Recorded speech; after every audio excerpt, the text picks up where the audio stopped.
Yeah, we'll go. Right, so how you doing? I'm fine, how are you? Good, I'm beautiful, mate, beautiful. Good. So you looking forward to set later on tonight? Very much, yeah. It's been 3 or 4 years since I played here. We had a really good time last time, and I think we've come up really lucky with the slot tonight after the Prodigy. Everyone should be pretty ready to have a good time. So yeah, really looking forward to it. It's pretty good. I'd say that we're probably one of. I'm not sure if.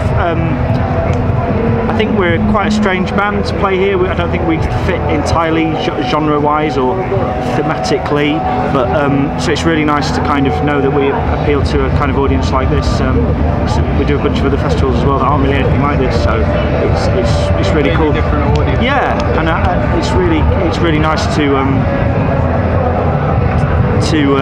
know that you cross over so many people's, you know, so much of music's about genre these days. I don't think we really fit into anything. People are so quick to pigeonhole now, aren't they? Absolutely. You've got to fit into a specific box. Even the fans now will dislike you to a degree you don't fit into the pigeonhole that they see themselves. I think so for some genres of music, but I think it's good to know that actually there's loads of people out there who will just listen to stuff that they like. So, and I presume that we fit into that category because I couldn't define our band really. So no, you know. Very, very difficult to nail you guys down to a particular I hope genre. so, yeah, it's a good sign. Is that a conscious effort? Yeah, oh absolutely, yeah, absolutely. Try and shake off some of the preconceptions. Absolutely, yeah. Well, I mean, I think we've always been, we had a moment of being a little bit fashionable at one time, but really for the most part we've existed on the outskirts of stuff. We've never been part of any particular strong scene or anything, so that's been quite liberating in terms of writing music because we've kind of just written whatever we want really. That allows you to do it for yourself. Yeah, and of course we don't sell any records, so there's no there's no pressure from that angle either. Very modest. So very modest. Yeah. That's cool. Have you got anything special planned for tonight's set? So you did a little while ago. You did your first album.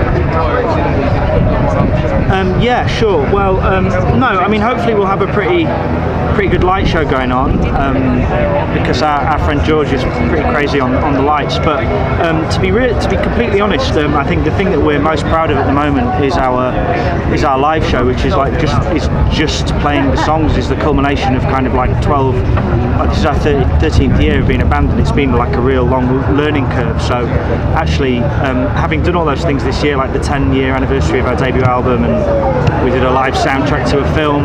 Those things are really, really great disciplines, but just playing the show that we have live with all the songs we have to pick from all the albums is just so much fun. So and in the past it hasn't always been that much fun because we had a nightmare kind of trying to translate one of our records into a live thing, and you know, you're trying to do songs where you've ended up building like 3 drum kits that in the studio, and then you're like, well, how do we do this live? We don't have the budget for 3 drummers.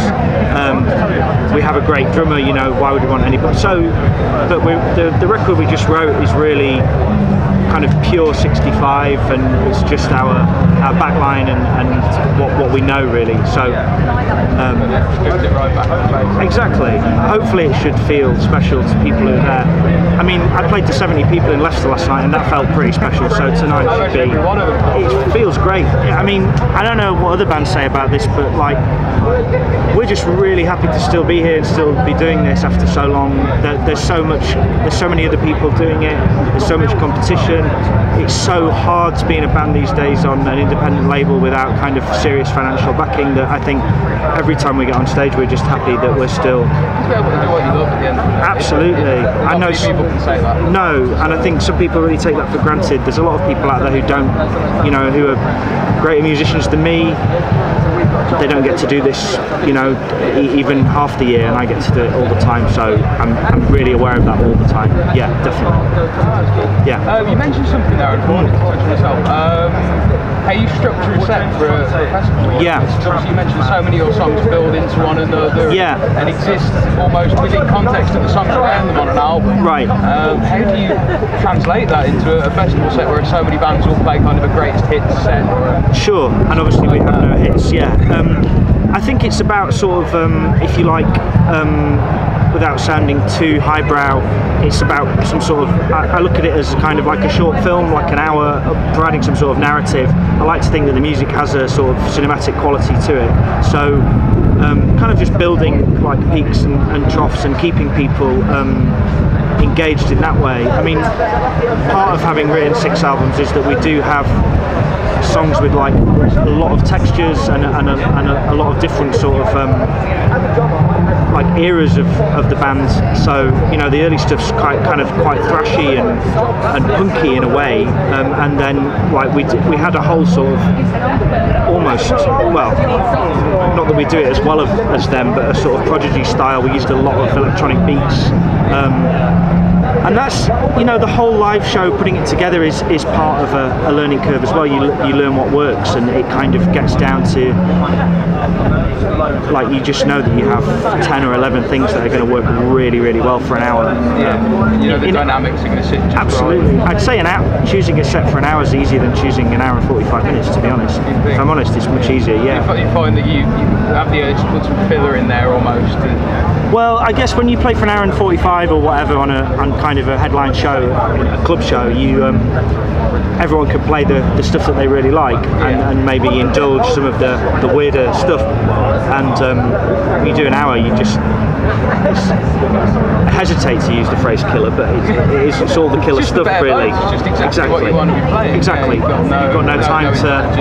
Absolutely. Yeah. So, yeah. You mentioned a few minutes ago the Silent Running. Yeah. The soundtrack you were. Yeah. Just explain how that came about. Yes. So Silent Running is a sci-fi film from 1977 that was directed by Douglas Trumbull, who went on to be a very famous special effects guy in Hollywood. He did Blade Runner, amongst other things, but this was his directorial debut, I think, and Glasgow Film Festival asked us to re-soundtrack that for a live performance in Glasgow in 2010, which so they got in touch with you rather than you guys are big fans of the film and sort of. Well, we were big fans of the film, but they gave us the opportunity to, I suppose, take the project on. Initially, it was just for 2 shows. We obviously ended up writing kind of 90 minutes of music, well, a little bit less than that, which is obviously, you know, an album is less than 60 minutes normally for us, so that's a lot of music to write, and the response to those shows was really good, so we ended up taking that to Europe and doing a bunch of other, we did Amsterdam Film Festival and a bunch of other things, and the response was so good that we thought, well, we'd really like to make a record out of this. We were at that time without a record label, and so we crowdfunded the recording of the album, which was really good because basically us and 1,000 of our fans paid for this record to be made, and it's just been repressed on vinyl. We've just replayed it in London for the first time in 3 years, so as a project it's had a much longer life than we ever thought, and as a record I think there's a bunch of people out there who listen to it regularly, I think, so it became sort of part of our back catalogue, and it's definitely a curiosity, but it's definitely a big part of absolutely, and it totally fed into the experience we're having as a band of kind of learning what we wanted to do next to progress musically. It fed into the writing of Exploding, post-Exploding, into the writing of Wild Light, so it's a big part of that, definitely, yeah. How much having visuals to write to as well, because I know you guys do a lot visually with your shows, but having visuals to pull from rather than creating them yourselves was changed the writing process. It does change the writing process, and it's a totally different discipline, and I think a lot of the emotion comes from the film, and it's almost easier in one sense to hit a high standard of music much quicker, but at the same time you have to be much more disciplined with kind of being a good foil for the image that's in front of you. So playing for the song, exactly. Playing for the film rather for the band. Yeah, player themselves. So it's a totally different discipline, absolutely, and you know, that's a good discipline to learn, especially if you want to get into film soundtrack work. So anyone out, I mean, it's great. If anyone out there is trying to do something like that, I would recommend sticking your favourite film on and just chopping out the music and redoing it. It's a great way to learn that craft. Yeah. Is that something you guys would be interested in doing? Oh God, yeah, absolutely. We'd really like to do an original film. Just waiting for someone to ask us. Absolutely, if someone asked us, absolutely, that'd be amazing. Yeah, we're just waiting for that to come. Yeah, absolutely. Yeah. Being there from the beginning. Absolutely. Yeah. I mean, we're working on a couple of projects which I can't really talk about yet, which aren't in film, but they are soundtrack work, and hopefully that'll lead on to other things. Fantastic. Yeah. How easy was it to crowdfund that? Because that's something that I find quite interesting. So the fans are paying for what they want, rather than a record label stepping up and telling you absolutely what you've got to do. I'll try and be really brief, but I don't think crowdfunding is the answer to the record industry's problems. And if I was a small band starting out with a small fan base, I think crowdfunding a record is probably really, really difficult. I think we have a medium-sized bunch of people who are incredibly loyal to the band, and we're really lucky to have that. And so we basically, it was a very small run of vinyl. That's all. It was, I think, 600 vinyl that we pressed. Really small. Very small. We working with the recording studio that we work with a lot, so we knew we could get in and out and record it very fast to a high standard. Yeah. So we were looking at about 7 days in the studio. So our actual goal was really small. So in that sense, it was incredibly liberating to crowdfund it. We hit our peak of it within 3 hours, and we doubled the amount of vinyl we were going to press. So that was really good. For us, it's a great success story. But I would hesitate to suggest that it will save the music industry. It's something you need kind of a hardcore fan base to. I think independent labels are really important, and they need to be, they should be supported at all times, because that's what feeds the record label from the bottom, and that's what we'll lose if record sales keep going the way they are.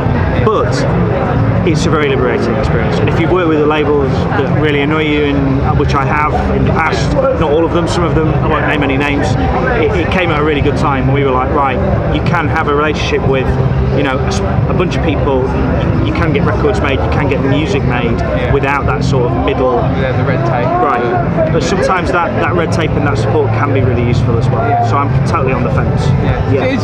I think it's a really strange time for music at the moment with regards to getting yourself noticed as a new band, because you go throw your video up on YouTube, go Kickstarter to try and get something funded, you go to Spotify, get your music up on there. That's right. And I think a lot of the smaller labels aren't getting the talent that they used to, because people are trying to break out their own.